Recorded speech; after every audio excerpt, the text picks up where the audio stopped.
Hello, Podcast Collective Consciousness. I hope all is well in your world. This is the Reconsider Simon podcast. In this audio space, I'll explore consciousness, ufology, high strangeness, the esoteric, spirituality, even the very essence of reality itself.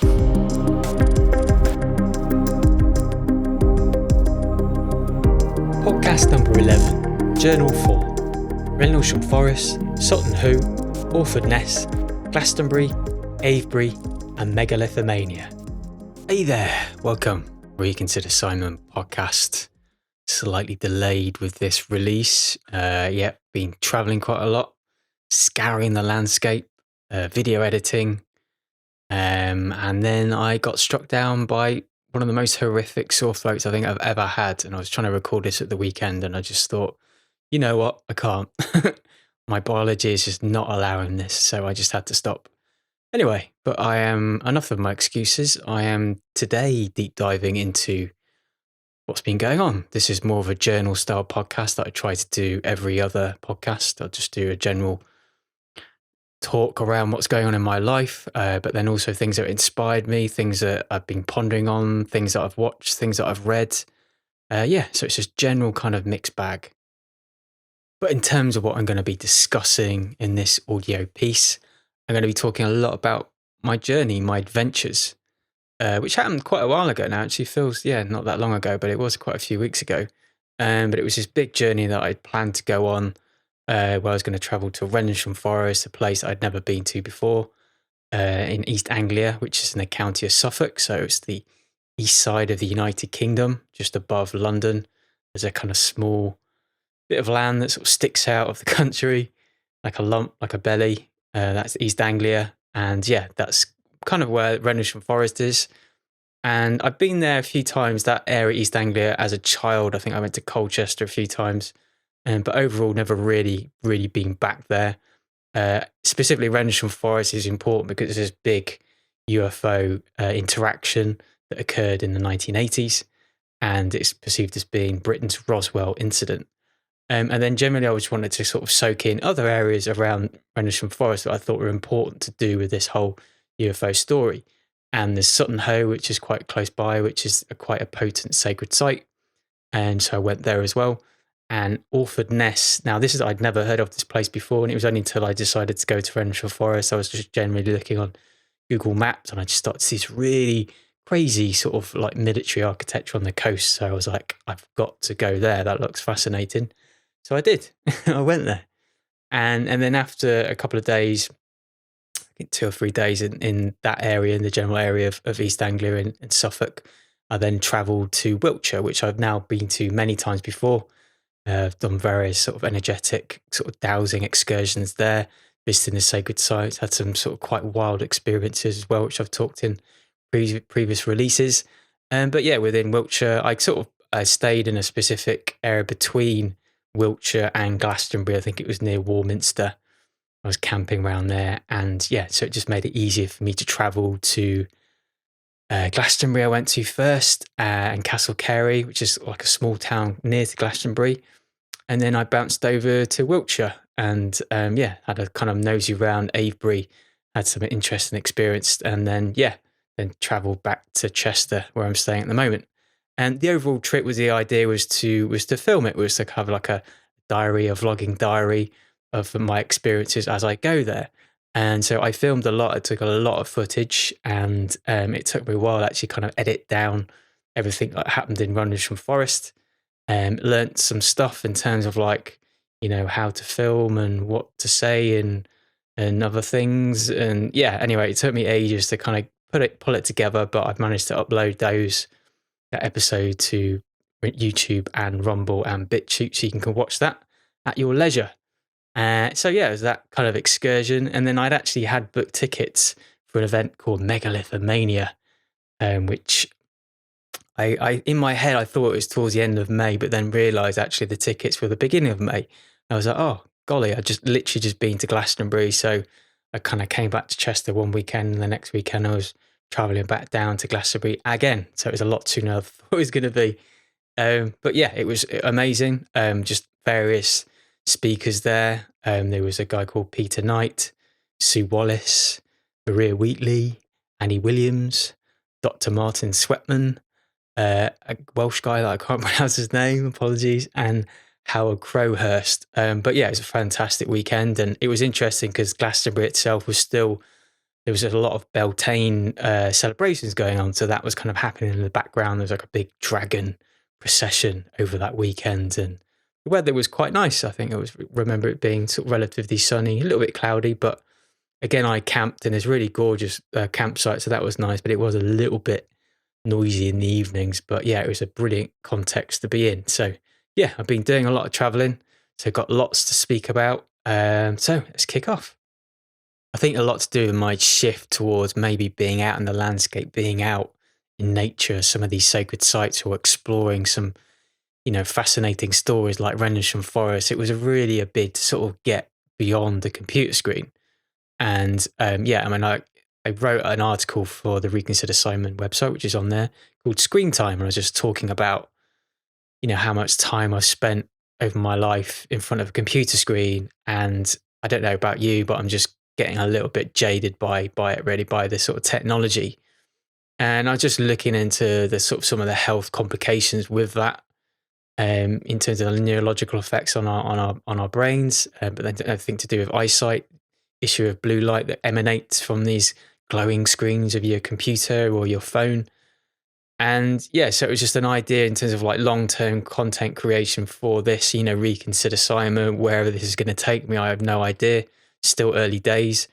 But I just like the idea of maybe fusing sort of talking about sacred sites and strange stories when outside. So yeah, that's kind of like kicked off this whole inspiration of like what I should be doing in the future.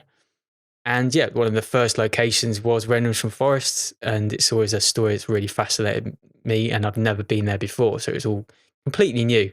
And I told you exactly where the location was at the beginning, and yeah, I was talking about ideas to do with Todmorden, which is another close quarters contact experience, and in the kind of video itself, I was really kind of interested how you had these cultural phenomena where these big science fiction films that were being released in the late 1970s and early 80s.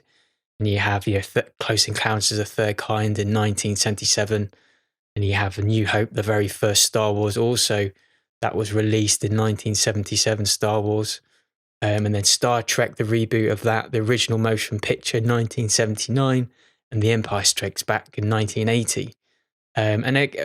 Understand that a lot of these dates are for US releases in the United States, and this is a different time when film and movies worked in a completely different way. Now, when things are released, they're released simultaneously across the world. But I remember back when I was a child, when things were released in the United States, it would take around a good sort of year for things to kind of be released in the United Kingdom.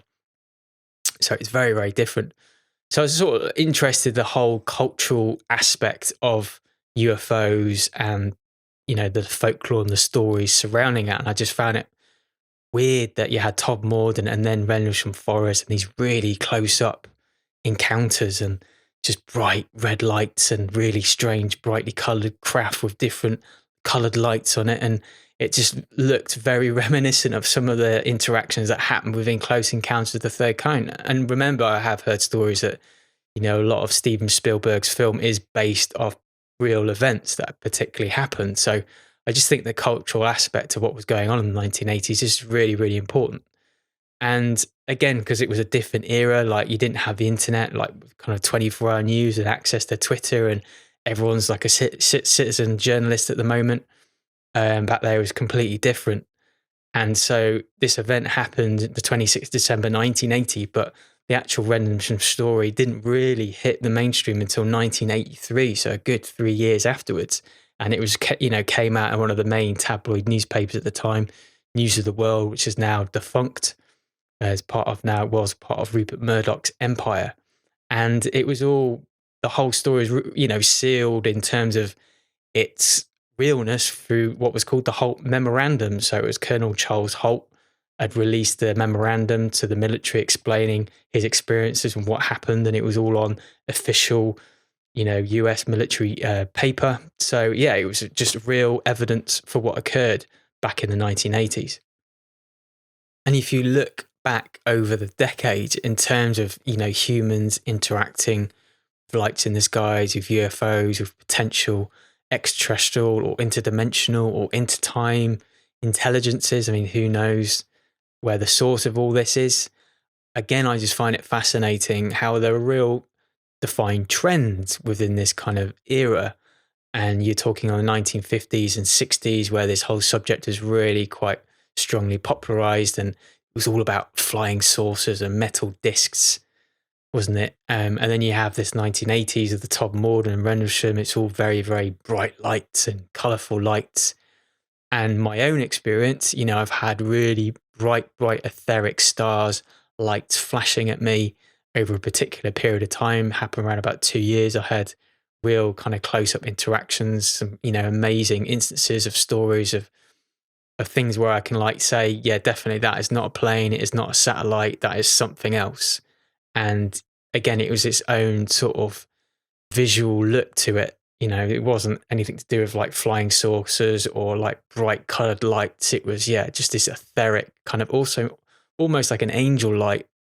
So it's just weird, how these interactions seem to have their own trends. You don't hear that much of metal flying saucers of the 50s and 60s in terms of people having sightings of those sort of style of craft. And, why is that? What's happened? Are these different beings kind of coming in? What explains this? Are these advanced style of craft that humanity already has, and they're just, the 50s and 60s metal flying saucers are just now out of date technology? I mean, I think you've got to keep a completely open mind with this whole subject. But going back to Rendlesham Forest, I think the whole overall area is really important to talk about, and the energies of the land. That was a real massive focus through the videos I was doing. It was about really connecting with the land energies that were occurring there. And so I took my pendulums, I took my dowsing rods, and, even the first night I arrived there and I was stayed, I didn't really want to camp straight away. I just wanted to ease myself into it. So I booked this, cheapish travel lodge room in Ipswich, which was only probably half an hour's drive away from Rendlesham Forest. It was quite cheap. Actually, the hotel was really pleasant. I thought I'd never been to Ipswich before, but I'd been there as a child. But I just had this very interesting, potent, energetic experience. And I was like, that's strange. And this is when I was lying in bed. I could really feel the power. I could feel the energy.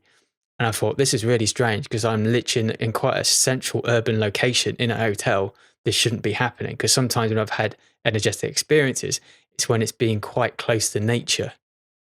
So already, the first night of me being there, I'm having quite amazing energetic experiences. And this is just in Ipswich. I'm like, wow, this whole area there is something to this. So this brings you to Sutton Hoo, the sacred site. And, through kind of, I didn't really know much about it. And I actually had seen a film before on Netflix called The Dig, which kind of basically dramatized this whole uncovering of this site. But overall, the Sutton Hoo was a really powerful center of royalty for Anglo-Saxon kings. And the whole site now is under the care of the National Trust. And in the United Kingdom, this is one of the main bodies that tends to look after places of heritage. So it can be sort of stately homes, it can be an area of natural beauty, it can be a sacred site. Also, you have the English heritage as well. English heritage, I think, are the people that have ownership and take care of Stonehenge. So yeah, National Trust places are all over the country. And so, yeah, they look after Sutton Hoo, and you arrive there in a car park. There's a whole centre. There's a cafe. There's a shop. They've made a whole exhibition of it. You can do sort of guided tours there, etc. And basically, they're just these burial mounds. There's probably about 17 or 20 burial mounds. And yeah, it's a nice little place to go to. And then it's quite close to this stately home where this family were the people that uncovered. Because previously before, they were just these mounds, and it was only through their own investigations in the 1930s that they realised it actually turned out to be a really important archaeological site. But if I can bring in, some of the information that came from Megalithomania, the conference I went to, you have Maria Wheatley is a second generation dowser, and has recently released a book on secret ideas to do with Stonehenge. And she was very much talking about these sacred sites and how they have different phases. And she was talking about, Stonehenge, its first phase and what it looks like, and then the second phase, and the same, another very potent place, specifically in Avebury, is Kennet Long Barrow, like a really amazing example of a long barrow. But there were different phases, the populations who lived around those areas treated it differently and kind of inhabited it differently and modified it and changed it. And so, when I went to Sutton Hoo, I had that same idea about, the land is obviously potent with energies, which is obviously at one point a very sacred place with particular energies. And then these Anglo-Saxon kings knew that maybe their energy was there, or they knew it was already sacred. And obviously when they passed over to the other side, they wanted to be buried in this sacred place, this energetic space, because they were deemed as important people and they had that right. So what I'm trying to say is not about looking at these mounds as just like a graveyard. There's something more going on there. And this site potentially, predates those burial mounds. There's probably maybe something else going on hundreds, if not thousands years before that. The unfortunate thing is that I think a lot of alternative archaeology doesn't recognize that. They don't recognize the energy of the land. And again, you'll probably know, and I've mentioned this a million times on this podcast already, the idea of like location of churches and cathedrals across Europe. And then, these places, these buildings inhabiting places that are already sacred from very ancient people, way before people started to build churches there, again, due to the energies and the reverence that place had already. And then naturally, people of importance or people who were part of that faith, and in that respect, Christianity, want to be very close to that site. So this is why you get this, which I always find quite strange, a lot of, old churches and cathedrals, that the whole place is basically kind of littered with dead people. You walk around, you have like graveyards wrapped around the cathedral. You go in the cathedral of a church and there's people in the floor, there's people in the walls, there's just dead bodies everywhere. It's funny. So then we can now look at Rendlesham Forest and the incident that happened there with a certain amount of context, because you understand that these energies are there. And originally, who knows, the Anglo-Saxon kings, maybe they had knowledge of this energy and they were like on purpose harnessing it for royal power, for their dominance, or maybe just naturally the body's intuition, they just felt that they had to place their kingdoms there in certain places, and it just naturally happened unconsciously. And then I've said this a million times before, again on this podcast, when you have all these sacred sites, when you have this energetic areas in the land, you tend to get these sort of quite potent military presence as well. And that happens in Wiltshire. And when I arrived in East Anglia, you drive around Suffolk, it is so evident. There's so much old military, like abandoned airstrips and military bases across the landscape, specifically with the Rendlesham Forest incident. That happens around Woodbridge. This airstrip's massive. And then close by is also Bentwaters. Again, these aren't used anymore, but they were used for decades initially. There was another one I drove past, like on the way to Rendlesham Forest for the first time. It was called Myrtlesham. Myrtlesham? Yes, Myrtlesham. And then I saw that and I was like, whoa, that's obviously an old military. They're really evident. You can kind of see it, like obviously that there's something that was there initially. And it was only like, a few weeks later, I started to look on the internet. I was like, okay, yeah, that definitely was a former military base. And again, what's fascinating about that area, there was so much experimental stuff going on, specifically to do with frequency and development of radar. It wasn't only just Myrtlesham, there was Orford Ness. And as I said, before I went there, I'd never heard of Orford Ness before. Completely like new site to me. And it was only looking on Google Maps, I was like, oh, what's this place? It was this strange shingle spit kind of came out from the landscape. I could see all these like really amazing kind of Cold War architecture then. I was like, oh, that looks spooky. And yeah, and Orford Ness, as it turns out, is this really long-standing place of a lot of experimental technology to do with warfare, development of radar, to do with like bombs, development of bombs, ordnances, to do with development of overall aeronautics and then planes and their technology. When I visited the site of Orford Ness itself, even at the beginning of exhibition, and there was leaflets and there was still guides on hand to talk to as well. And they're very open about the fact that it was a very secretive place. And so they truly don't really know what happened there. And the people who worked there, They signed the British Official Secrets Act as well, so they weren't allowed to say. But there was information there in terms of, like I just mentioned, about radar development and to do with ordnances and to do with, like, during the Cold War, there were development of the nuclear bomb as well. So they kind of, that surface level of mainstream knowledge was actually there. But is there a deeper level to this? Does this somehow play into Rendlesham Forest? And that's what I was fascinated in. And again, I started to maybe see parallels potentially. It's a long shot between ideas of like the Montauk Project and Philadelphia experiment in America. And that was, happened on this base called Camp Hero. And that, this base wasn't in the middle of nowhere. It wasn't in the middle of the desert, like hundreds of miles away. It was quite close to a population. It was quite close to where people lived and worked, just the general civilian population. So that was quite similar to Orford, Ness. But, a lot of strange, interesting, weird things happened at Camp Hero to do with this Montauk project. And it surrounded a lot of ideas to do with like portal technology and time travel and unfortunate like stories to do with mind control as well, which is really unfortunate, especially when it's to do with children. It's this idea of frequency, that all these bases seem to be messing around with frequency.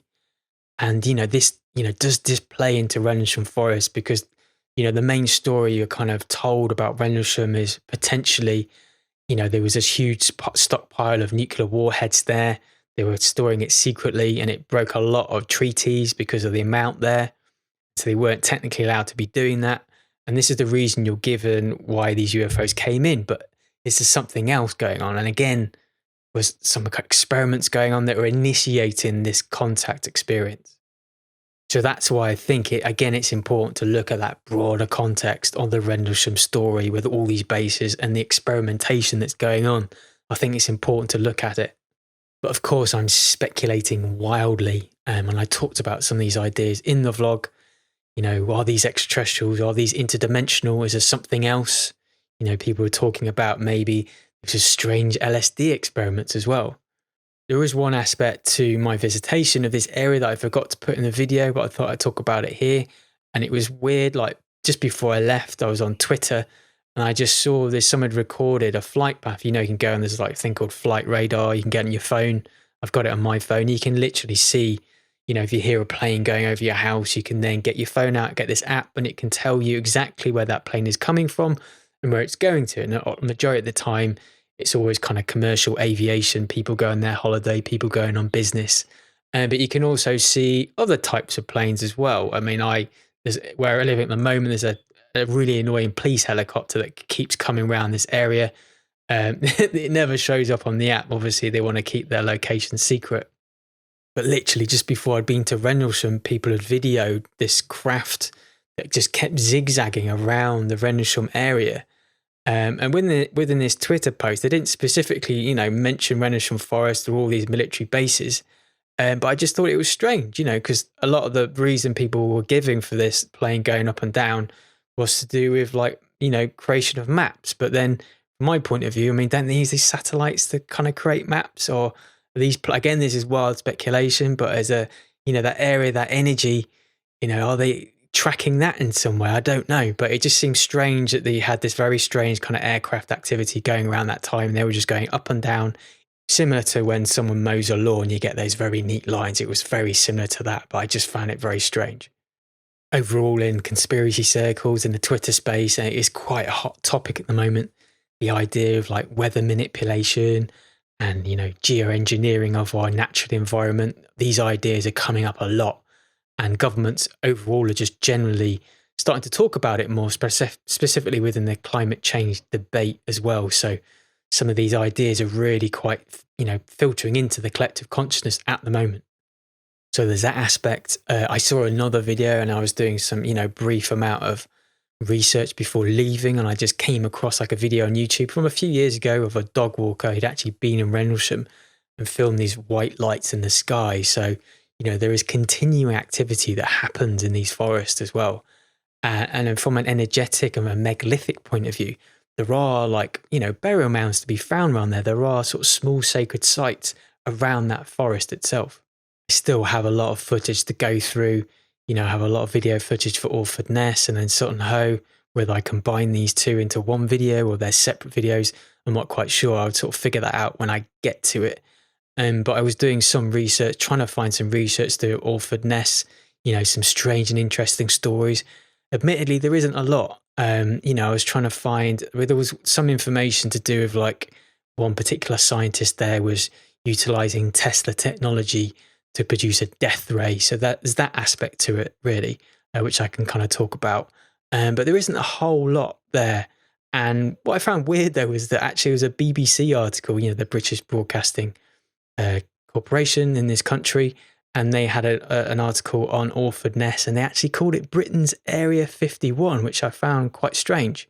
Because I would say, even if you don't believe in UFOs or the ideas of extraterrestrial intelligences, that majority of people, when they hear the word Area 51, they sort of think UFOs and aliens and conspiracy. So yeah, I found that's quite strange that the BBC was specifically calling Orford Ness Area 51, because that does link it potentially to UFOs and, extraterrestrial technologies.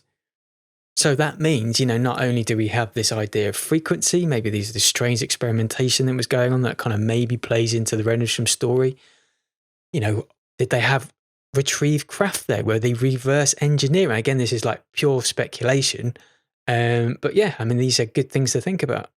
Another story actually to do with the Rendlesham incident I forgot to mention on the video was specifically Woodbridge base, the old disused RAF base was then taken over by the US Air Force during that particular time during the Cold War, specifically when the Rendlesham Forest incident happened, when it was all disbanded and all the military moved out. A certain amount of the old buildings are rented out for commercial reasons, so companies would then move in for business purposes. And there was one particular story I came across when a company was installing high-speed internet into the building itself.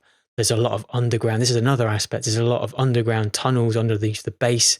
Some people have claimed there's a lot of like hatches that can be found in a forest. I didn't see anything specific, but it could mean that maybe, the base itself is a lot larger than what you see on the surface. Maybe there is underground facilities. And this is the same for Orford Ness. When I was walking around there, I was very clearly see hatches in the land. I could see strange just buildings with a door.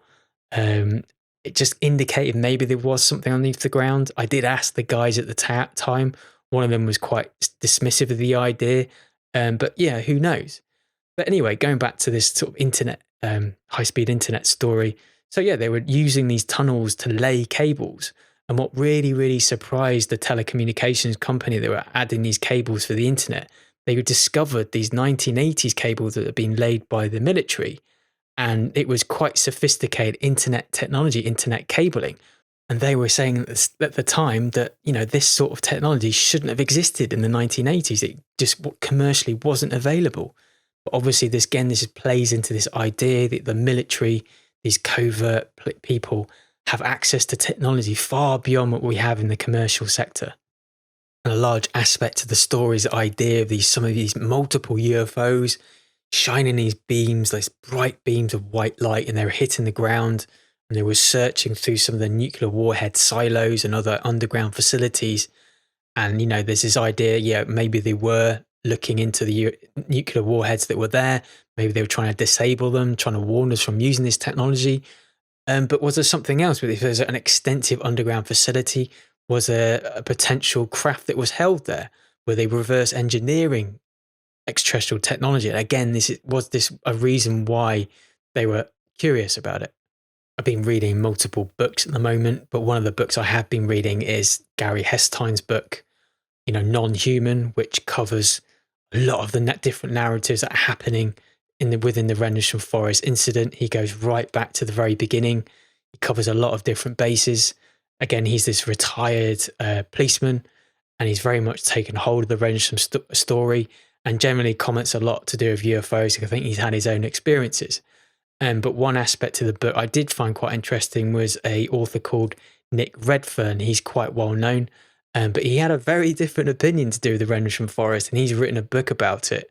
And the same with the Roswell incident. He's basically written two books that really debunk the two stories.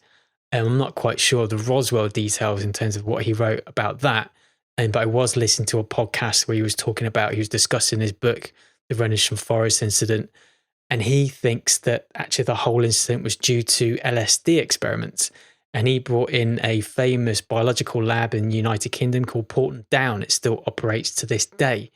And at that time, they were interested in LSD experiments. And he claimed that actually some of the scientists from this facility were there the night before the 26th of December at Woodbridge itself. So he thinks these scientists were basically spraying LSD in the air. So these soldiers, these people on the base were actually hallucinating. But then you say, okay, but there was actually, potential up close interaction. They were saying they were touching the craft, they were having interaction with potential beings.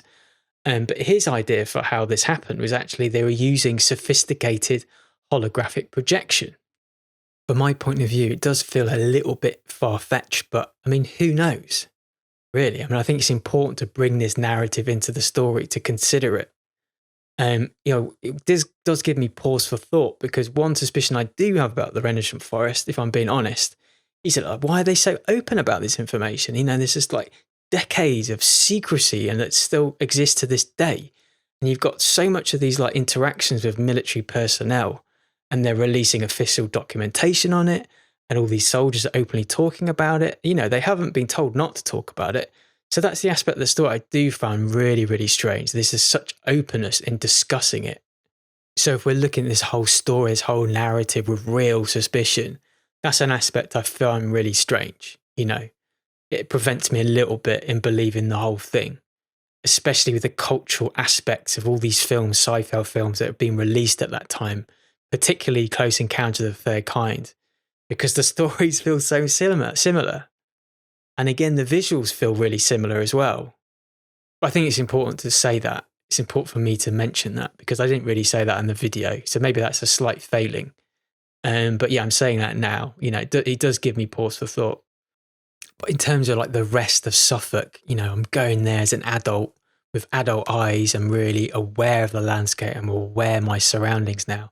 When you're going to these places as a child and maybe not taken in this sort of context, what the places look like really. But I was just mesmerised about how flat it was. Particularly went to Orford, Ness. It's almost desert-like. Obviously, United Kingdom don't get desert. We don't have that sort of climate. I've been to deserts in Australia. I've been to deserts in South America. I've been to deserts in North America. You just don't get landscapes like that in the United Kingdom. But to a certain degree, it does look like a desert. It's so flat. There's so many shingled stones there. It's really barren.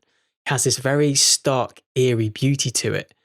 What is weird is a lot of it is still closed off to the public, even though the National Trust, I think, looks after a large area of it. Majority at the time was actually closed off. And the reason they gave was because it was breeding season for birds. And this is, deemed a very natural beauty site and a lot of nature there. And so there were a lot of areas you weren't allowed to walk to. That does change, periodically. So there's times of the year when you are allowed to access, more areas of the Orford Ness site itself. But when I went there, unfortunately, it was breeding season.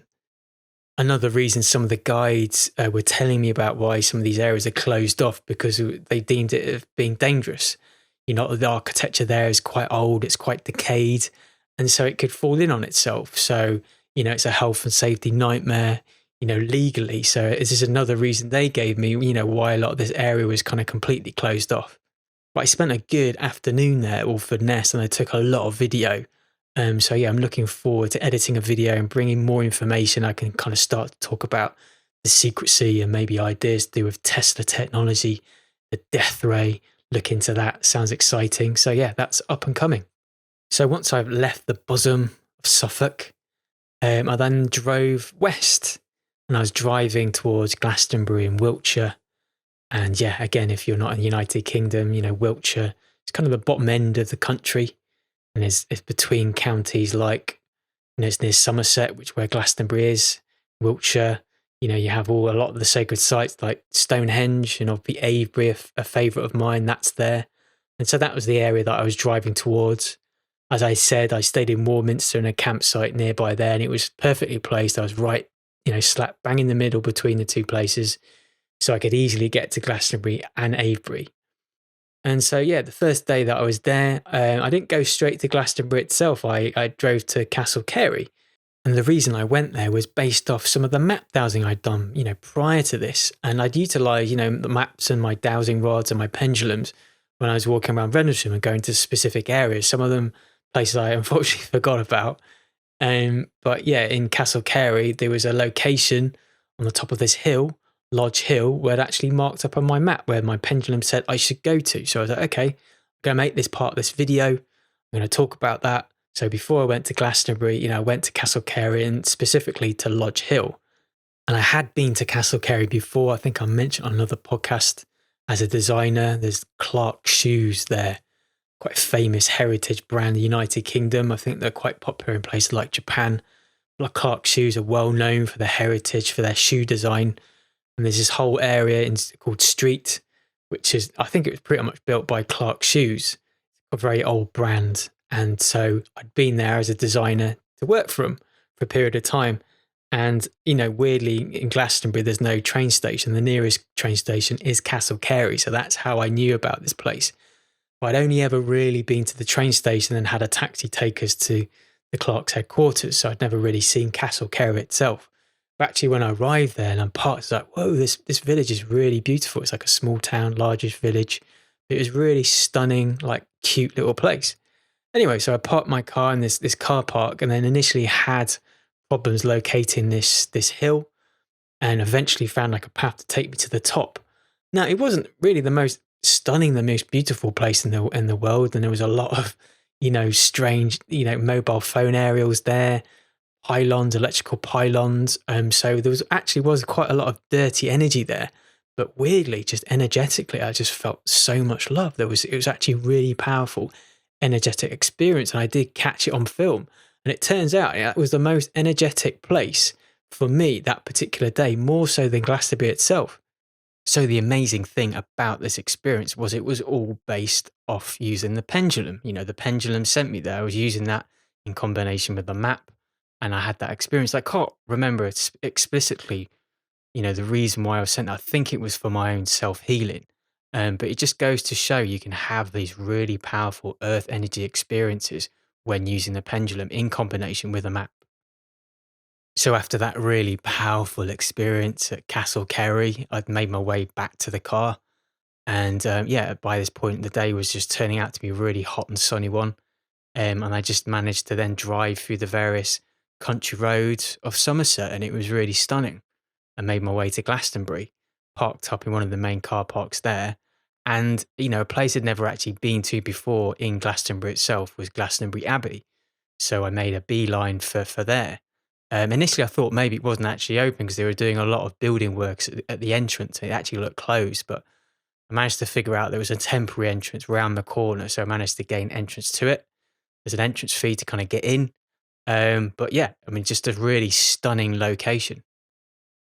This then starts to tie into Megalithomania, which I went to 2 weeks later. They had a talk on a gentleman called John Michel. And I've read one of his books before, and it was really quite complex and didn't really get the gist of most of it because it includes a lot of quite highbrow sort of mathematics and sacred geometry. But the book was called Dimensions of Paradise. And here's a book summary on the book itself. It goes, the priests of ancient Egypt preserved a geometrical canon, a numerical code of harmonies and proportions that they applied to music, art, statecraft, and all the institutions of their civilization. Plato, an initiate in the Egyptian mysteries, said it was the instrument by which the ancients maintained high principal standards of civilization and culture over thousands of years. In the Dimensions of Paradise, John Michel describes the results of a lifetime's research demonstrating how the same numerical code underlies sacred structures from ancient times to the Christian era. In the measurements of Stonehenge, the foundation plan of Glastonbury, Plato's ideal city and the heavenly city of New Jerusalem, described in the vision of St. John, lie the science and cosmology on which the ancient world order was founded. The central revelation of this book is a structure of geometry and the number representing the essential order of the heavens and functioning as a map of paradise. Overall, I think he's a very well-known chap and highly respected individual. He died in 2009, unfortunately. But yeah, I mean, as you can tell by that extract, it's really, really powerful stuff. But it's kind of information and numerology that I really struggled with because it is so dense, so much in terms of like mathematics, and mere numbers don't really compute that well. So I got the gist of some of the theories and kind of the general synopsis of the book itself, but it was a real hard slog. It was a hard read to kind of get involved with. But it is like a really fascinating idea that in order to have order in a society, you've got to have all these structures, these numerical geometric structures to make sure that things work in harmony. And maybe this is the reason why our society is so, chaotic, so kind of disordered, because we don't have these underpinnings like, threading throughout our society. But in this book, Dimensions of Paradise, he talks about Glastonbury Abbey at length and some of its geometry and some of its numerology. So that's when I really became quite aware of Glastonbury Abbey and some of its power. So it was a really exciting experience to be able to visit. And again, it's a really stunning location, very green, lots of really beautiful gardens, and the sun was out. So incredibly peaceful experience. It was great to be able to learn about the history of Glastonbury Abbey itself because I wasn't really aware of a lot of it. But one of the most powerful experiences I think of that particular day was the whole King Arthur came into my vision, came into my life. And yeah, well, knew about the legend. I knew the cursory idea of the story itself, and was very much a fan of Disney, the original cartoons back when I was a child. And like Sword in the Stone is that one. It represents the whole King Arthur legend when King Arthur was a child. And yeah, it was just fascinating coming across this proposed graves, resting place for King Arthur and Guinevere. And the monks apparently, uncovered his remains and her remains and then relocated them to a more central location in the abbey itself and made more of a thing of it. I'm aware overall, across the United Kingdom, there are various places that try to lay claim for King Arthur himself. Even I've spoken, I think, on this podcast about this theory that King Arthur's buried in Hove in Brighton. There's this kind of long barrow burial mound down there, and people, there's a, seen that it was an important person, like a chieftain that was buried there. And some theories were surrounding, maybe it's like King Arthur. But this whole King Arthur thing is really off the back of me having a conversation with a member of my family about being English and what that means, and me feeling like I don't really have any real affiliation with my country. I was born in the United Kingdom. I've always really maybe kind of identified more with being British, being a collective part of all those countries. I was born in England, but really close to the Welsh border, and we used to be able to get Welsh television on our TV because we were so close to the border of the two countries. And having my parents had a very lucky to have a holiday home in Scotland as well, so we spent a lot of my childhood in Scotland. So I have a real affinity with that place as well. We would go there all of the Easter holidays, the whole of summer, 5-6 weeks. So I spent a lot of time there. So that's why I've always had that real affinity, really, with the overall collection of all these countries together. And if I'm being honest, I've always felt maybe slightly jealous of being Scottish because they had a real strong identity. But being English, what do we really have? Really thought deeply about what does it mean to be English, and does it really matter? Because I really identify the idea of like reincarnation. We have all these experiences, not just on Earth, but in the larger galactic plane. So does it really matter? But maybe it does, to have like a sense of place. And, maybe this is a failure of mine to kind of really understand and sort of rediscover my own Englishness.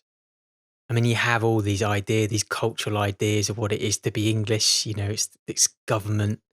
The big thing is obviously the monarchy, which I'm not, massive fan of these days. So, don't really have affiliation to that. It's food, it's music. Obviously, the music especially has always been a huge export to the rest of the world. It's culture, but these are all cultural things. In a way, it's quite disposable. It's consumerism. Like a lot of the time, people are relating to consumerism. They're relating to brands, and there's no real deep spiritual connection with the land or the story. And This is why, the legend of King Arthur is an interesting one in the way it sort of popped up, because it was, again, this idea of Englishness and like how I relate to it really sort of came up in my life. And simultaneously, this whole idea of like King Arthur came as well. And it was just fascinating that I was in Glastonbury at the same time, the Isle of Avalon. And, Glastonbury itself was such an eccentric English place to be as well. I'll admit, maybe about 10 years ago, the idea of nationalism and really relating to your country, I would have struggled with. I would have looked down on people that perceived themselves like feeling strongly English, and the idea of the flag of St. George. Yeah, I would have looked down on people, but I kind of realized now that that was wrong. And I think there is a real global push, sort of the hidden hand, some of the global, unfortunate controllers of the world. I think they are trying to break down nation states and countries and that idea of place and that idea of belonging in some way, and then trying to convince people to be part of more of a global community, which, on the face, it does seem like a good thing. But I think they have more nefarious ideas towards why they're doing this. And again, I like to look at humanity as a global community. That's important. And again, I'll go back to the idea of like reincarnation and having countless lifetimes, and they're all just labels. One lifetime I would have been a man, one lifetime I would have been a woman, one lifetime I might have lived on Mars. I mean, who knows? There's all these kind of like transitory labels that you kind of have, and are they really important? But at the same time, we are in a physical world, and I was born in a physical location, specifically Chester. And so that is part of my heritage. That is part of my human story of this lifetime. So, maybe it is really important. And, it's come into my 40s to really explore the idea of me being English. And not only that, what defines me as an English person as well. But, I've been sort of really unpicking ideas what it is to be a man.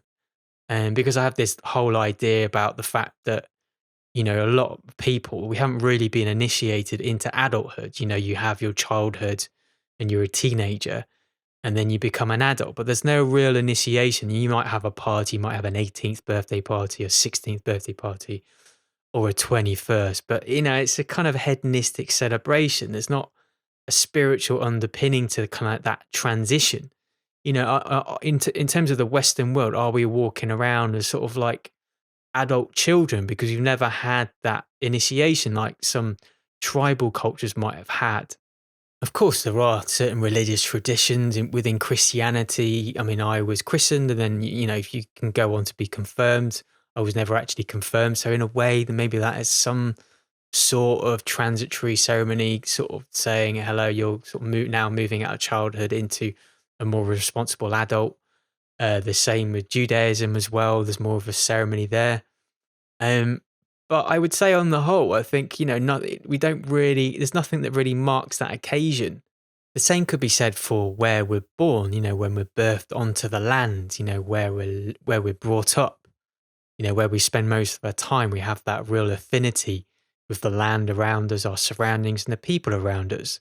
And we don't really mark that, especially in the Western cultures. And there's a real sort of danger these days, especially in the mainstream, when people sort of talk in those terms about maybe celebrating their culture and the land around them, that they are maybe potentially racist, and you're excluding other people from the world because you're celebrating your Englishness in some way. So in many ways, that sort of conversation has really kind of got out of control a little bit. So this might be why, especially in Western traditions, why people are really struggling, because people feel untethered, because we're not relating back to things like this. These are kind of labels, obviously, manhood and being English and being 40. But they're important things to reflect back on. And, it's the hero's journey. It's sort of alchemy, isn't it? And at each stage, you're transforming to a different person. Hopefully, all the time you're developing into something better. But maybe it's really, really important to kind of look back and to sort of see where you started and where you are now, and to celebrate these milestones. And through that process, through that reflection, through that celebration, it kind of grounds you as a human being. Maybe this is really important actually. me just talking about it now, I just had this like massive epiphany as I'm saying these words, like maybe how important it is and how little we do to do these things. So the whole King Arthur encounter became quite a cosmic experience, quite a profound thought. And those thoughts carried on. I mean, I spent a few hours at Glastonbury Abbey just sort of mooching around, doing a little bit of filming, just enjoying the environment. It was really beautiful. The sun was out. It was really warm. It was lovely. And then I decided to, make my way towards Glastonbury Tor. Wanted to walk up to the top of the hill. And on the way there, I realised actually the Chalice Well Garden was still open. It was getting quite late, but I could spend a good sort of 45 minutes, hour there. So I thought, yeah, why not? Let's go inside. If you don't know about it, it's a beautiful, like manicured gardens, a great place to sort of, contemplate there and just sort of sit and think. Lots of little alcoves and places to sit. But it has one of Glastonbury, obviously, is a very famous place for its sacred waters. And there's a red spring that goes through these gardens, this Chalice Well Gardens. It's a red spring because it has a high iron content in the water itself. So I went in there and there's lots of opportunities. You can, take your shoes and socks off and you can dangle your feet in the water and just enjoy the grounding experience. I had all my tools of divination there as well, like my pendulums and my dowsing rods. So decided it'd be a good opportunity to charge them up in the healing sacred waters. But yeah, it's just lots of nice little place to kind of sit in. I just spent a lot of time just sort of thinking about this idea of Englishness and King Arthur. I mean, what a perfect place to do that in Glastonbury of all places. And it just kind of hit me, this idea of Avalon and King Arthur. And even on the way there, like this is like leading up to the Beltane celebrations, there are people walking around in very English kind of style costumes, harvest festival style costumes in the United Kingdom. I don't know what it happens in the other places in the world, but we used to do a lot of sort of strange dancing when we were kids to do with harvest festival and springtime. And we'd sort of dance around a maypole, all of these things. But what was even more brilliant about that particular day that I didn't realise, I was pondering all these ideas to do with Englishness and King Arthur. It was St. George's Day. Actually think like looking back, the reason why people were probably walking around in costumes was specifically to do with St. George's Day. I was completely, unaware that that was happening. It was only till, unfortunately, I looked on the news later on that day, I could see there was some altercation between people who were celebrating St. George's Day and some of the police in London. So, that's unfortunate. But I was like, wow, it actually is St. George's Day. And I was like grappling with all these ideas, maybe I was like tapping into the collective consciousness, maybe why these ideas were kind of coming up. So again, this was a really powerful revelation. There I was in Glastonbury, eccentric Glastonbury, on St. George's Day, been to Glastonbury Abbey, sort of come into contact with the whole King Arthur legend, found it really profound, and then ideas to do with the Isle of Avalon, which at the time, I'd never really kind of pondered what that meant. But apparently it used to be an island of apples, and that whole area, Glastonbury, it's very, very flat around. There are various kind of hills like, where Glastonbury Tor is. But at the time, it potentially would have been completely flooded. So you would have these islands. And so this is where the Isle of Avalon comes from, or the Isle of Apples. And I guess there would have been a whole load of orchards there. And overall, the county where Glastonbury is in is called Somerset. And there's a huge culture and affinity with the whole apple, being a fruit. And there's a lot of cider. Various places make their own sort of very powerful, cloudy cider. And so it's a real affinity to the apple in that county specifically. But it looks like maybe King Arthur, the legend of King Arthur, is my through route to England. And I was listening to a podcast and someone sort of said this quite profound thing that, culture can be manipulated, so you shouldn't really try and draw like strength or like identity from it. And it should be your heritage really that you draw strength and grounds you to the land. So this is one of my next tasks really, is to get really acquainted with the whole legend of Arthur. And as a king, I think the whole legend surrounds him actually uniting the whole country as a whole. So he's sort of seen as this great uniter. So maybe there's something powerful in that. I did say before, don't have affinity with a monarch, and obviously King Arthur is a monarch, so there is that. So yeah, but it's going to be an interesting journey, and I did a little bit of research in the internet. What's the best book to buy, and I bought this book. It's called Le Mort de Arthur. I received it, delivered by Amazon the other day, and it does look quite of a heavy read. So we'll see how I go with it because it's in quite old English. So there you go. That's my King Arthur and Glastonbury experience. I spent a good hour maybe in the Chalice Well Gardens, like pondering all those big ideas, having those revelations. And then I made my way up to Glastonbury Tor, then sort of walked up to the top. Beautiful clear day. You could see miles around. So that was lovely. And that pretty much wrapped up my day in Glastonbury, and it was lovely. And the next day was my final day of the trip. And I was going to Avebury and sort of walking around the surrounding areas, visiting some of the sacred sites around there. And as you probably know, Avebury is famous for its big stone circles. And I think it's a lot more interesting than Stonehenge because you can get right close to the stones themselves. And there's just lots of other kind of places to kind of check out as well. So there's a lot of freedom kind of like walking around the landscape, seeing things. And what was strange, I kind of arrived to Avebury, a lot more of a grayer day, wasn't as nice in terms of the sun, and parked my car up. And I started to walk through Avebury, and I just actually started to feel a little bit weird, sort of energetically, a bit kind of all over the place. I was very grumpy, wasn't in a great mood. So I spent a bit of time just kind of, meandering around the stones, did a little bit of filming. And then it wasn't until I kind of moved away from the central location of Avebury itself and away from the stone circles that I really felt a lot better. And I was trying to clear, I was like trying to add loads of protection as well, maybe something energetic, maybe I was attacked by something. It was really strange, but when I kind of finally got away from the stones and from Avebury itself, I started to feel a lot more positive, a lot better. And I was kind of walking over to the top of the hill, and I was going to walk down to Silbury Hill and then to West Kennett Longbarrow afterwards. And as I was walking around the landscape, something occurred to me that, I just had that, rather negative experience around the stones of Avebury. And, now I've visited quite a lot of stone circles in my life now. And, I've never had like a really I felt energies. There's definitely energies there. But it's never been like a pleasurable healing experience, which, is strange. It's interesting. And, some of the most powerful experiences of being in the landscape where there's nothing there, there's no megaliths, there's no stone circles, there's no barrows or earthworks or sort of Iron Age forts. The most pleasurable healing experience is just being in sort of pure nature. And that's interesting. Why has that happened? Why is that?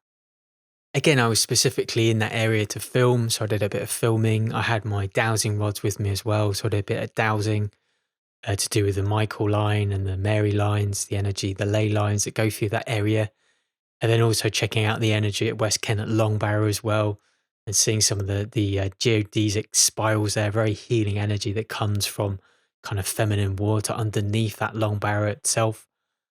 And after I'd done all that, I then drove to my favourite place, which is near Alton Barnes and the Alton Goddess. And I've spoken about that again on this podcast. Had some rather incredible experiences there energetically. So I just paid my respects, spent up probably about an hour or two. It was now starting to get dusk. So yeah, just got in my car and then drove back. But it's just, again, it's just this idea of time, because like now this week I've spent quite a lot of time in front of a computer. I've sort of now been doing my day job again, freelancing, and all the days they sort of merge into each other. It's just sort of goes so quickly. The week's gone so quickly. It's now Friday tomorrow, and it's just gone in a blink of an eye. But what's weird, that trip just felt like I'd been away for weeks. Because like so much happened, and it was only 6 days, but I managed to pack in so much. So much happened. I saw so much. It was great. But yeah, I just wanted to mention that strange time dilation that seems to happen between when you go outside and when you're inside. It's always quite strange to me. So that pretty much concludes the details of my trip. I should be releasing some videos in the near future, which I've edited some more. It's always taken me a lot longer than I thought it was going to be. But yeah, the whole process generally has been quite fun. And yeah, so on to the next next topic, which is Megalithomania. And as I said, I'd already bought tickets for this a while ago. And in my head, I just thought, oh, it's the end of May. It's fine, got ages. And then when I actually kind of looked at the tickets, I was like, oh, God, it's actually beginning of May. And I'd only just been in Glastonbury, so I had a weekend back at home and then traveled down to Glastonbury again. And yeah, as I mentioned, it was a good timing because there's a lot of Beltane celebrations still going on. There was a dragon procession, so there's lots of people dressed in various colourful outfits. So yeah, Glastonbury was at most strange and interesting, I think. And overall, the actual event itself was in Glastonbury Town Hall, which is pretty much opposite Glastonbury Abbey. And yeah, I camped in this lovely campsite. So yeah, I had that kind of experience as well. But one of the original founders of Megalithomania, I've seen speak at various conferences. I think for the first time it was Contact in the Desert, Hugh Newman.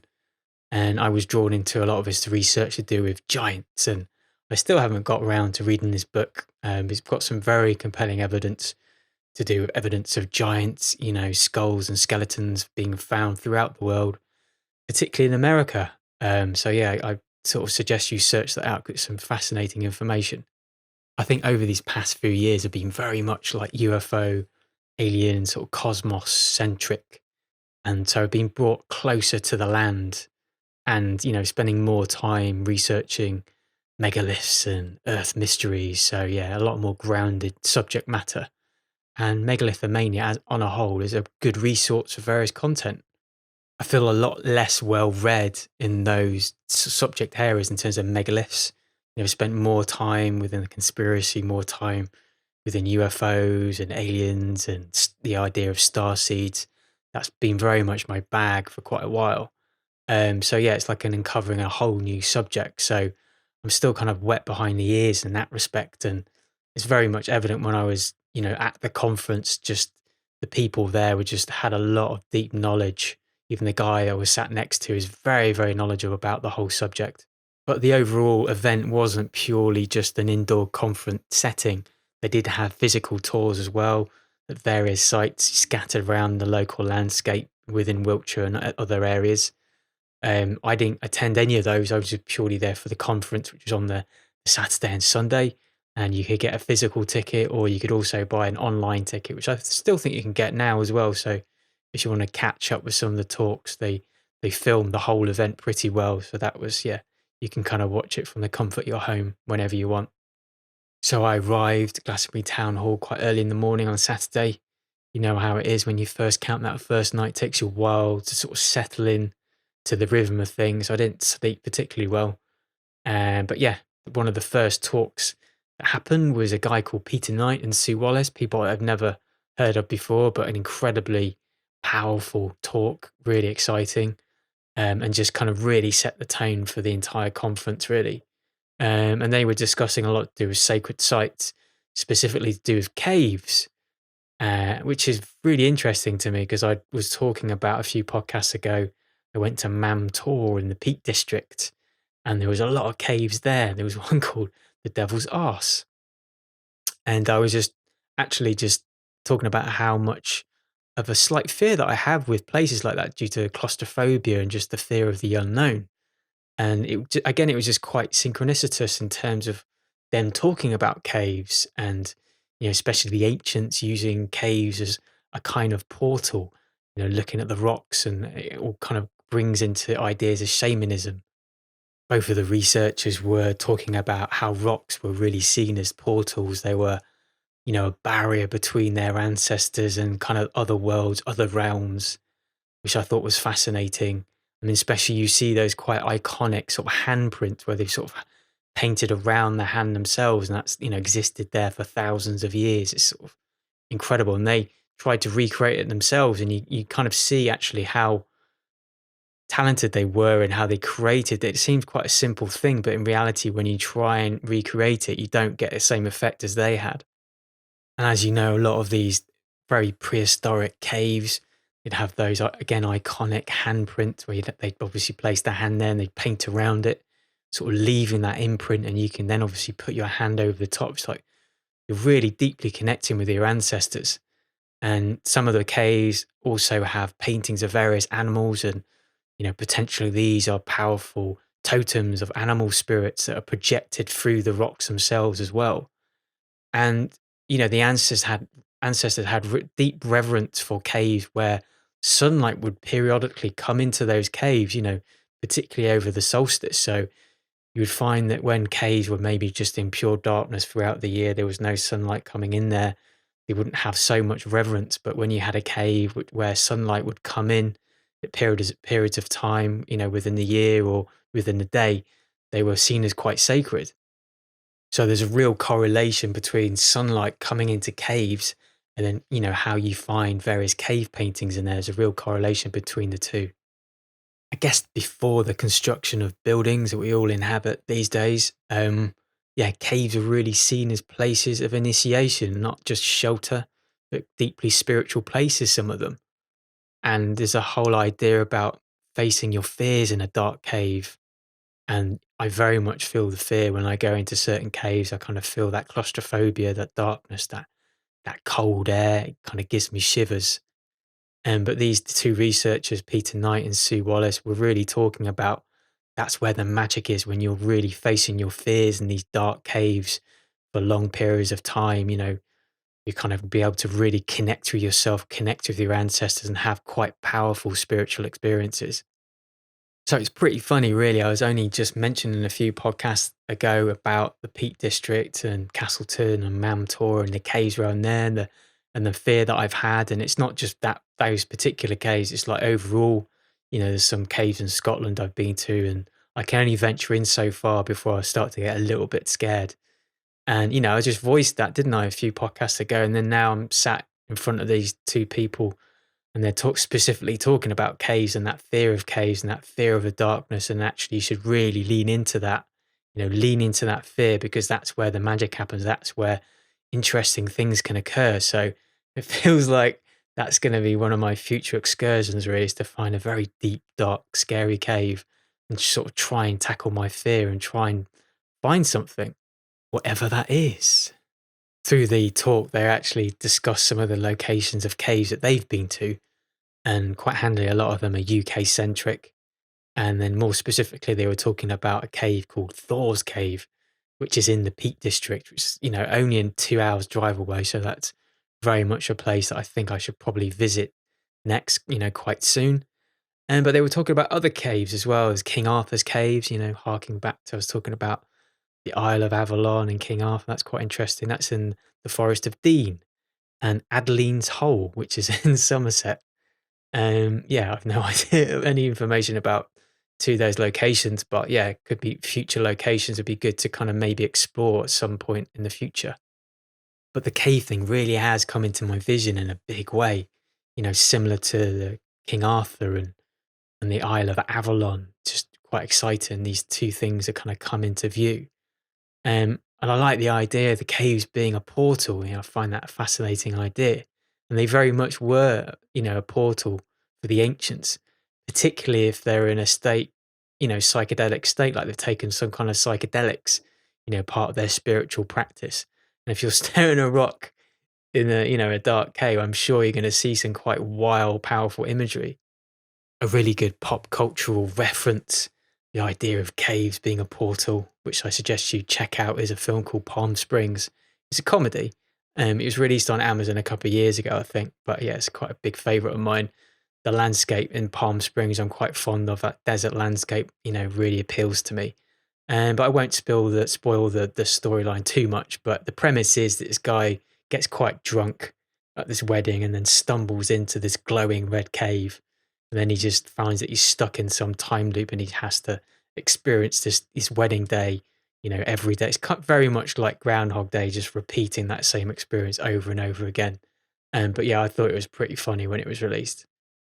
So for your homework after this podcast, I suggest you watch and seek out that film.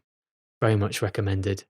But yes, again, it's just one of those fascinating experiences when you voice a certain thing into the ether, into the cosmos, into the podcasting space, that I'm scared of caves. And then it echoes back at you. It's like, well, you need to go in a cave and get over that and experience something quite deeply spiritual. So it looks like I'm going to have to be searching out a deep, dark cave. Maybe Thor's cave is a good one to start with because it looked quite spectacular in the pictures. So yeah, watch this space. But overall, I mean, it's not just European traditions that have perceived caves as being quite sacred places. Even now, they're seen as very spiritual places, particularly kind of Eastern traditions are very, very important. Wise learning and sort of practicing a lot more things like Qigong. With China, there's a set of mountains called the Kunlun Mountains, and these have a lot of mythology to do with dwellings where the gods and goddesses lived, and people would go there to pilgrimage, Taoists or Buddhists, and they were seen as places of enlightenment. People would go there for long periods of time to practice whatever they practice spiritually and to gain enlightenment. I used to follow this practice at a center called Body and Brain. You can find them all over the world, but it originates from Korea. But the original guy I found is quite sort of older guy now. I think his name's Ilchi Lee. I think that's it.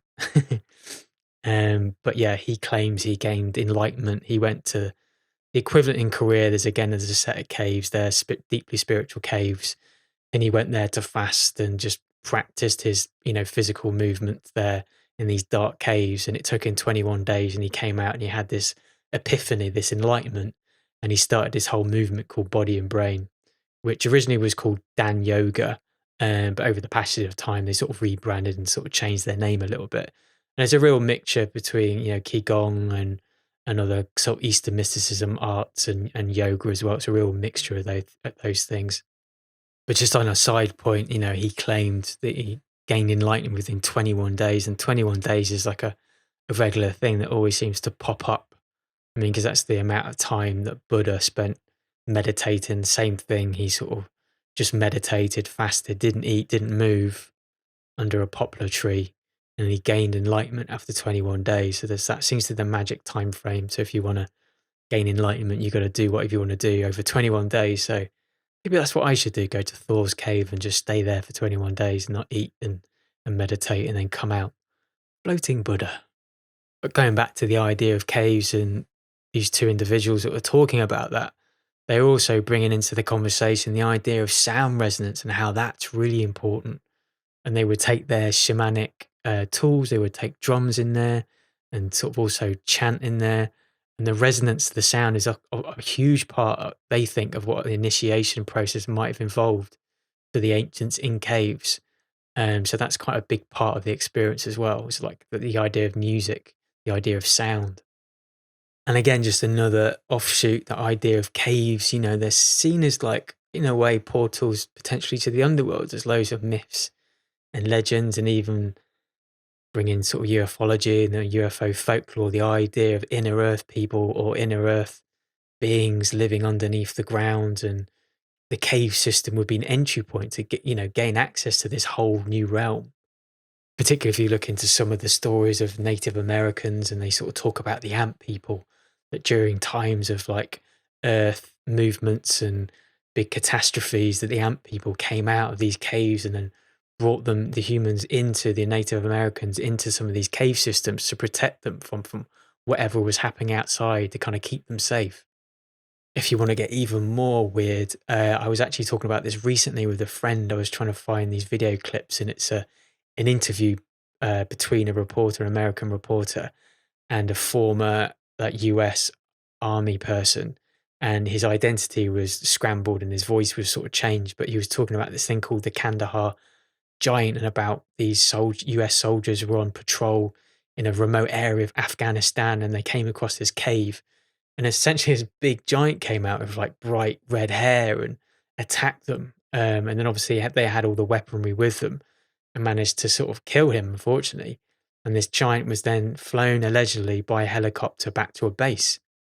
So yeah, it's quite a wild story, but does really feed into the idea that giants potentially existed on the surface of this earth, but not just in the past, but actually still exist to this day.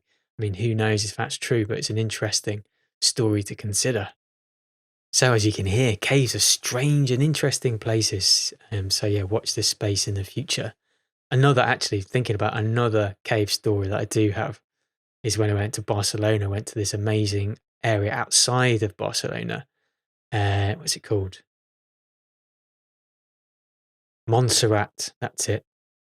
And it's got this fascinating rock formation, and it's perceived as being a deeply spiritual place for Christianity. And there's a big church, a cathedral, like on the top of this Montserrat mountain, and it has this thing called the Black Madonna, which is this Madonna statue, but it's actually black, like real dark ebony wood, I think. And it's really perceived as quite a spiritual place. People go there, to pilgrimage, etc. But this whole area of Montserrat is quite remote as well. I think you can go on quite long hikes, quite long walks across the top of the hills, and you come across quite remote monasteries. And I think still to this day, it's an active monastery, and sometimes you get these monks that live there in complete silence and completely remote situation away from everyone. But throughout this entire landscape, and it's very otherworldly. Some of the rock, it just looks like you're on Mars to a degree. But again, they have loads of deep caves in there, and it's just lots of strange stories to do with people going missing in these caves and people being in a trance-like state, and then just walking up to the mountain and just disappearing. They have these visions, and lots of stories, very much like Indiana Jones, where you're having sort of former Nazi people during World War II trying to find these very esoteric items, and then I think there was at one point they were trying to find the Holy Grail, and they were convinced maybe it was in Montserrat, so they travelled over there to investigate more. So that whole area is just like really fascinating, particularly because all this kind of very, very strange cave network underneath the mountains themselves.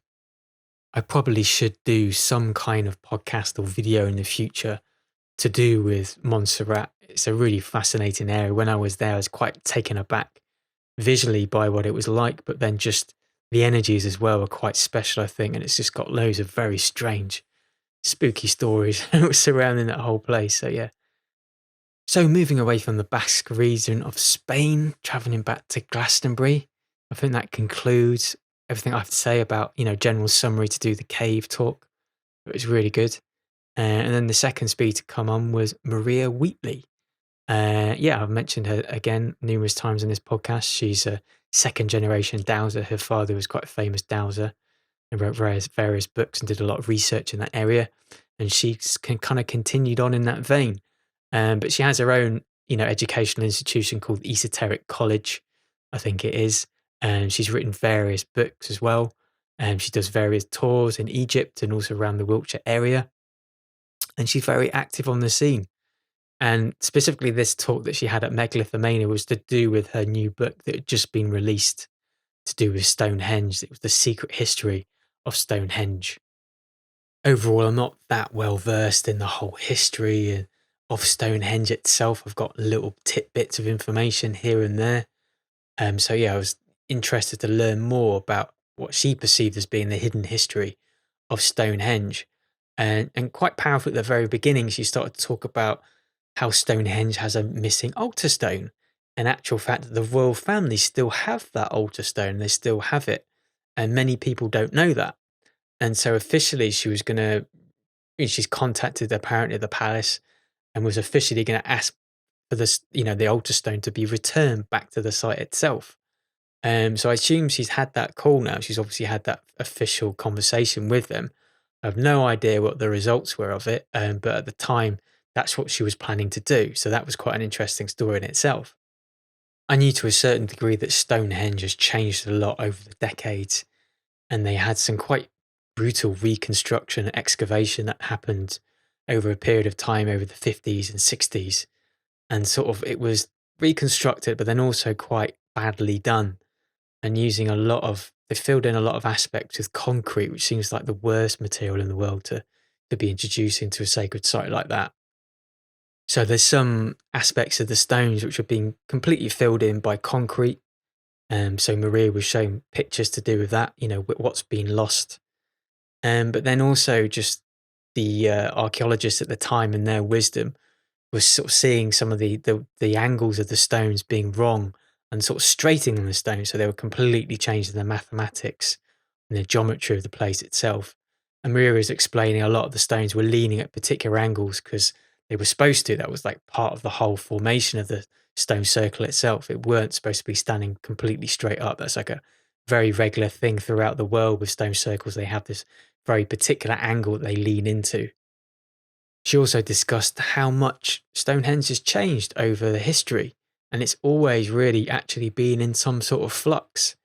And different civilizations have taken over ownership of Stonehenge, and they've altered it. It's always been altered quite regularly and changed it for their own spiritual practices. But overall, it's always been there to try and harness these powerful earth energies, a coil of a dragon. She showed various drawings what it might have looked like throughout the ages, how Stonehenge has changed. And it's not just the constitution of the stones and how everything aligned, it was also the overall entry point, the journey, the initiation journey to get there from when they travelled to the coast of the United Kingdom, the route through to Stonehenge. Obviously, it's quite a long landlocked location. It's quite a treacherous journey. So that journey itself changed throughout the eons as well. But overall, it was a great talk, really powerful talk, and she has so much energy. She's very eloquent in sort of discussing some of these ideas. And there's a big push at the moment as well because the government are planning to build this tunnel, this roadway that goes underneath Stonehenge itself, and it's going to cost an enormous amount of money.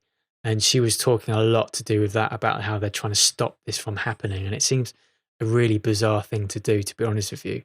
And it's strange actually because Stonehenge itself, I've visited it multiple times, and it is, when you drive past it the first time, because it is like perceived as being this wonder of the world, and it's like seeing a celebrity because you've seen it in pictures for so long, and when you finally see it, like, oh wow, there it is. And to me, it always looked a lot smaller than I thought it was going to be. And I've never really been close to the stones because obviously they don't allow you to get close unless you go on some kind of guided tour, or obviously go for the solstices as well. You gain access then. But I've never really had that much of a strong affinity with Stonehenge. It's never like spiritually or energetically really grabbed me. I don't know why. But I would like to do more explorations around Stonehenge itself, because I know overall the landscape itself is not, just that isolated place. There's so much going on around it in terms of like burial grounds and long barrows. So in the future, I should really explore more, I think. But another big synchronicity for me at this event, seeing all these various lectures, all these various researchers and talkers. Overall, I'm planning, hopefully all going well with my health, over the summer to maybe do like a car trip to Europe and then drive around Spain and Portugal. Because I've been there before, but only in isolated places. I've been to places like Barcelona, I've been to Madrid, been to Lisbon, it's mainly been sort of cities. So I'm quite keen to sort of potentially, because I've never driven through Europe before, so I think that'd be quite good fun. Thankfully, my car passes MOT, so it's good for a year. So that's good. So yeah, hopefully all going well. That's one of my plans this summer, is to do that. And I have been wondering overall, where can I visit? Where's going to be quite sacred? Where there going to be interesting energies to check out? And actually, lo and behold, at this event, there's a lady called Annie Williams, who I've never heard of before. But I think she's an American, either living in France or Spain. I can't quite remember.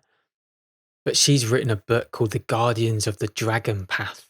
And yeah, it's this ancient alignment, an ancient star path. And her herself is very much into sound. I think she's a professional harpist, and she does various like sound healing therapies. And I think she's written various books before, I think. But she was talking about, I think in this book, about the north of Spain is this path that includes dolmens and menhirs and other various sacred places. And they all kind of line up in this line, like a ley line. So yeah, this could be a good book for me to get, just to give me a guide to maybe where I should be going in the coming months. So again, that was quite synchronicitous in the fact that she was there talking about these areas, and actually talking about Montserrat in Barcelona. I think that's one of the locations on this ley line itself. So there you go. That's Annie Williams. For the life of me, actually, I can't remember some of what she was talking about. So I think I'm gonna have to go back and get the book, and obviously get more of an understanding of some of her research. But then on to another speaker. I'm going to talk about all the speakers. I'm just going to talk about the ones that really kind of resonated with me. They were all good, don't get me wrong. There was some fantastic information, but there was some people that really stood out to me just as my own personal journey. It kind of really correlated with what I was looking at that particular time. And one of the speakers was a gentleman called, I'm going to butcher his name, Gwilyn Moore's Bard. And he was discussing a thing called the Taliesin, which is I've never heard of before. And it's a famous legend, a famous story within Wales. And again, having lived quite close to the Welsh border for much of my childhood, I still haven't heard of this story. But it's very much a story about initiation. Earlier on, I was talking about the idea that lack of transition, that lack of ceremony, pinpointing when a person goes from childhood to adulthood, that initiation, that transition to the two milestones in a person's life. And the Taliesin, if I'm saying that right, was very much initiation when you want to become a bard, a storyteller. And I wasn't quite aware how sacred and how special the idea of a bard and a storyteller is in Welsh tradition. I guess it's very much a Celtic thing. You get that in Ireland, they're always perceived as being great storytellers. So I guess it's a similar kind of cultural thing. Again, I'm harking back to the idea of, Englishness. What do we have that is sacred and special? So yeah, that's a bit of a confusion point for me. But I can see within these Welsh traditions, the Irish and Scottish, very much storytelling is a big aspect of who they are as a culture. Anyway, so this gentleman was discussing this myth called the Taliesin, and it was a completely new thing for me. But again, it was just a very synchronicities thing because I've been talking about this idea of initiation and that I've never really had any sort of initiation into anything. And it was just a fascinating story about how this guy, he tells a story that I've never really heard of before, gives a brief synopsis, a brief summary, but then also just starts to find actual physical locations in the Welsh landscape where this initiation journey would have started and where it potentially would have ended. Because for much of Wales and the cultural reference, it's always perceived as being a legend and not really having any physical location to some of these places that it speaks about. He actually says, no, this is actually kind of a real thing, and this initiation journey potentially existed. It's not only in the Welsh culture that this story is well known and well understood. According to Gwilyn, it's also well understood and used within Druidic traditions as well, so it's very much part of their cultural reference point. But I think that's enough of the theory. I think you need to hear the actual story. And I found this resource off a website, and it's written by a Daniel Morden, and apparently he's a Welsh storyteller and author. I will leave a link in the description for you to check out for yourself. It actually feels like a slightly different version to what I heard at Megalithomania. I'm sure there are many different variations depending on who's telling it. So I guess that's probably part of the parcel of the whole kind of myth, really. But the following one, written by Daniel, goes as follows. There once lived a witch who had a silent son. She resolved to brew a potion of inspiration for him, which would transform him into the most famous bard, poet, singer, storyteller in the world. She gathered mysterious ingredients and then stole a local lad named Gwion to tend to the potion. After a year and a day, the potion would be ready. The first 3 drops would be pure inspiration, and the rest of the potion, poison. It was her intention to kill Gwion once the potion was ready, to prevent him from revealing the secrets he had seen while in her home. She was out when the great moment arrived. Beside the cauldron, Gwion saw a bubble, like an eye, rise to the surface of the liquid, and the sliding on the surface of the bubble, there were 3 shining drops of pure inspiration. The bubble burst, and the 3 shining drops splattered onto the back of Gwion's hand. Before he knew what he had done, he had licked off the liquid. And so it was that Gwion swallowed the potion intended for the son of the witch. And the moment he did so, his perception changed. The shadows were darker than ever they had been before. The flames were brighter, the smells subtler. He heard and understood the many languages of humanity, and also the languages of the birds, the beasts, every living thing. He could see into the future, as you and I remember the past. And he knew the moment she discovered what he had done, Cerdwin would kill him. He fled. Cerdwin returned to her home and set off after him. He became a hare, Then she became a hound and pursued him. He became a salmon and leapt into a lake. She became an otter. He leapt from the lake as a bird. She became an eagle. He flew over a farmyard, changed himself into a seed, fell and hid in a heap of seeds.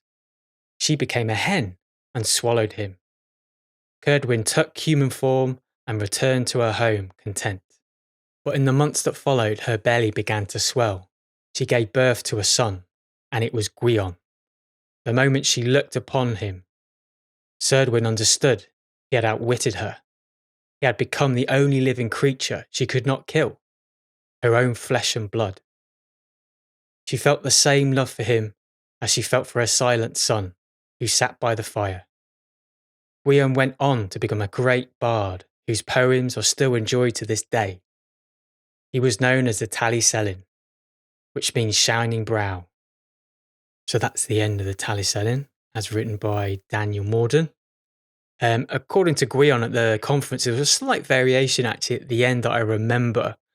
I think Cerdwin, when the baby was actually born, couldn't bring herself to kill the baby, but also couldn't bring herself to actually live with it either.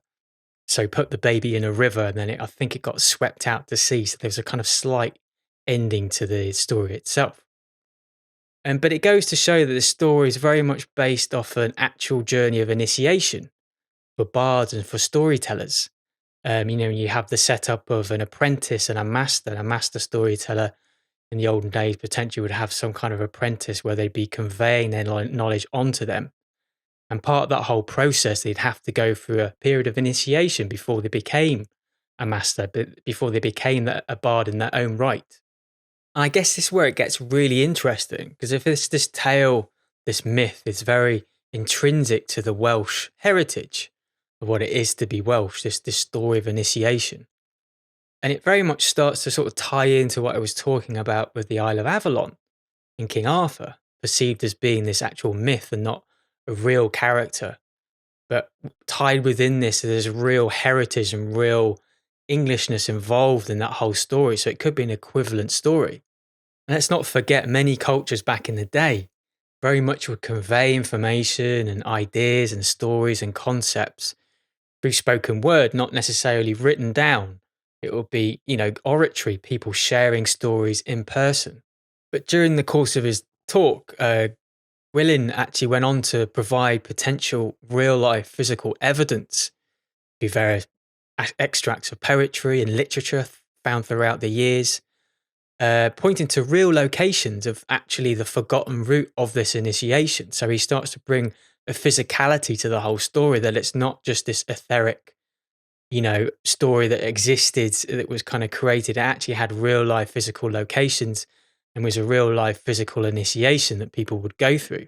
From what I remember, he had an actual physical starting point of this initiation, initiating at Bala Lake in Wales itself. And then the initiation route would then, slide down through the country to the coastline of Cardigan Bay. And it was, from his point of view, actually probably would involve psychedelics as well as part of that initiation ceremony itself. But it's pretty amazing to me how all these ideas are starting to form and, in front of me as I start to speak and discuss with myself and like people around me, that idea of initiation. And we're not having that kind of transition from adulthood, from childhood. And then also talking ideas to do with Englishness. It feels like all these things, these concepts are starting to actually materialize as a possible route for me to kind of follow. So Gwilym was a very clear speaker, very precise. I think overall he's quite engrossed in the idea of mythology and Welsh storytelling. And then part of what he does as well, I think he's a musician himself. I will leave a link to, he's got a YouTube channel, he's quite active on it. He's always seems to be releasing various content. It looks quite interesting. So if you want to learn more, you can. But yeah, definitely this talk was one of the ones that kind of really stood out to me. And that happened on the Sunday, actually, this sort of day after, the Saturday. But one of the final talks that really stood out to me towards the end of the day on the Sunday was by a gentleman called Howard Crowhurst. And again, I'd never heard of him before. According to the guy who was sat next to me, he's pretty well known within megaliths and that whole world, and has done a lot of amazing research. And looking on his websites, he's written various books.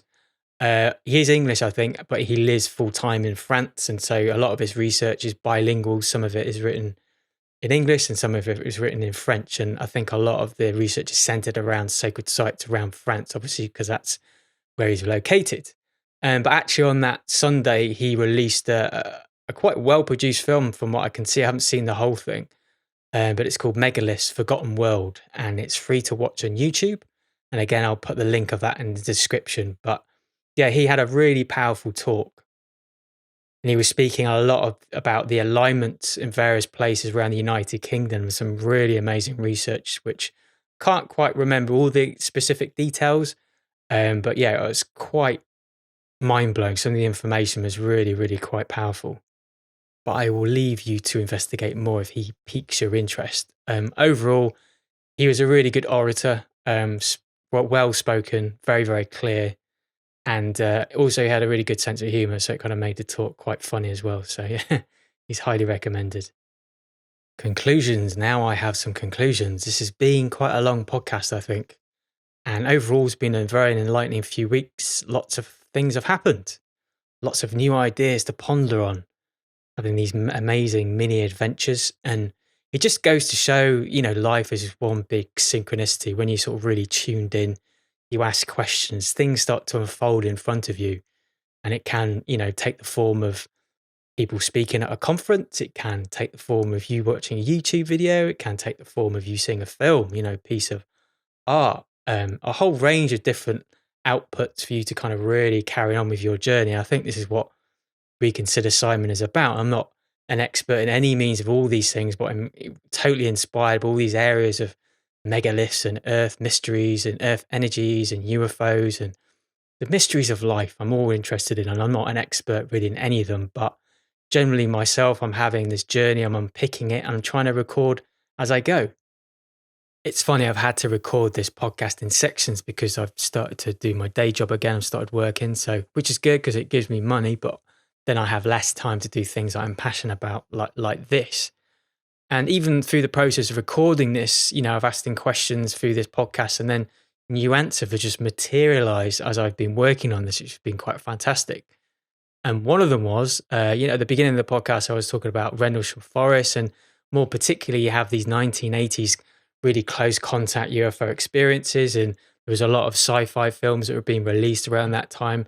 And then specifically Steven Spielberg's film, Close Encounters of the Third Kind, just visually a lot of the things that they were conveying in that film are quite similar to what people experienced during the Rendlesham Forest, but then also potentially Todmorden in Yorkshire as well.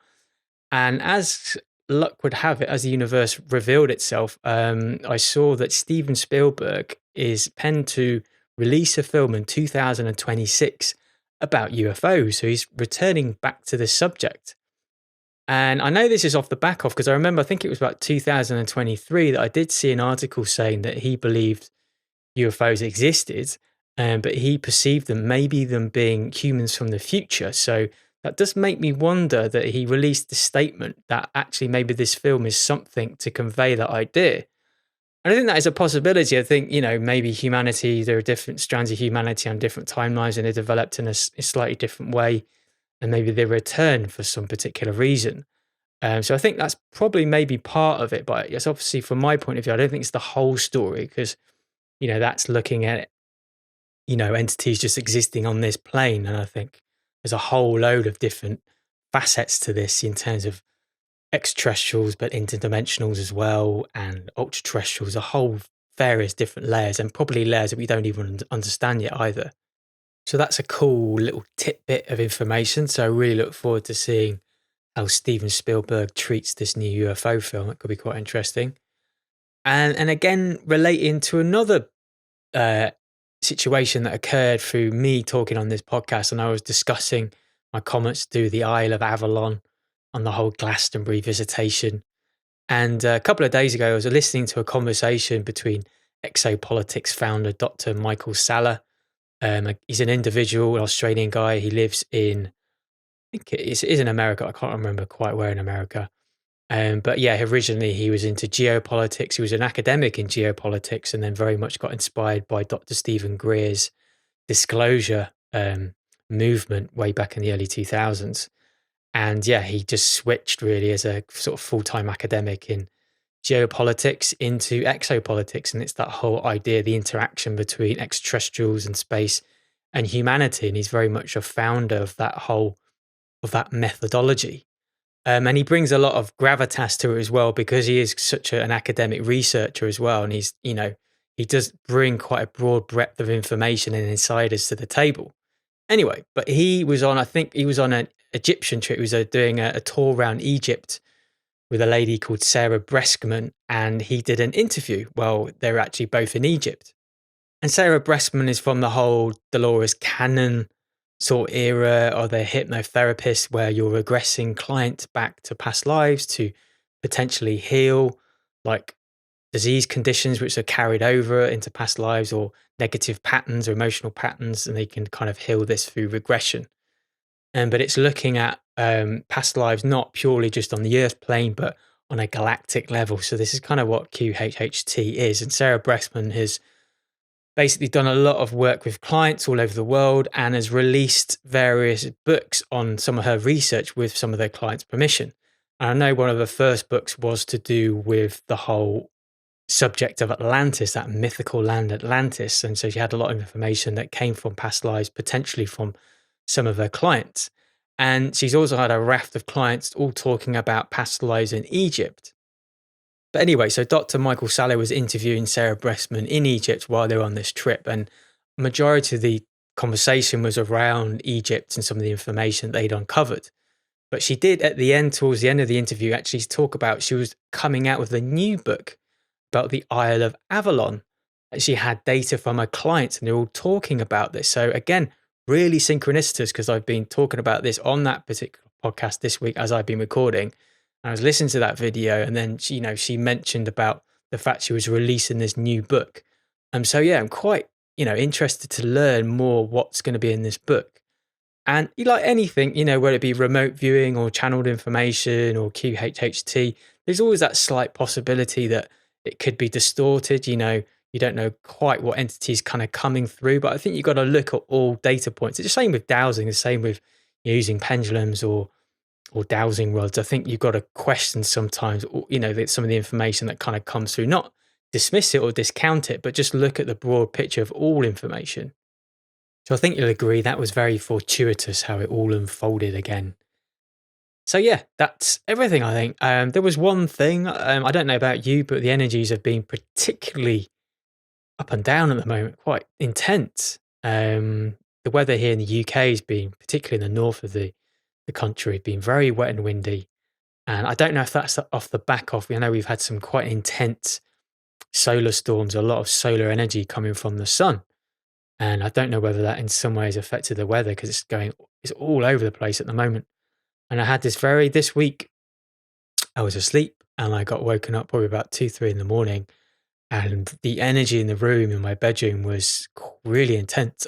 I actually felt like my body was actually levitating. It was really, really bizarre. But it just felt deathly silent outside. It was like I couldn't hear anything. And generally I was just going, trying to get back to sleep because I had work the next day.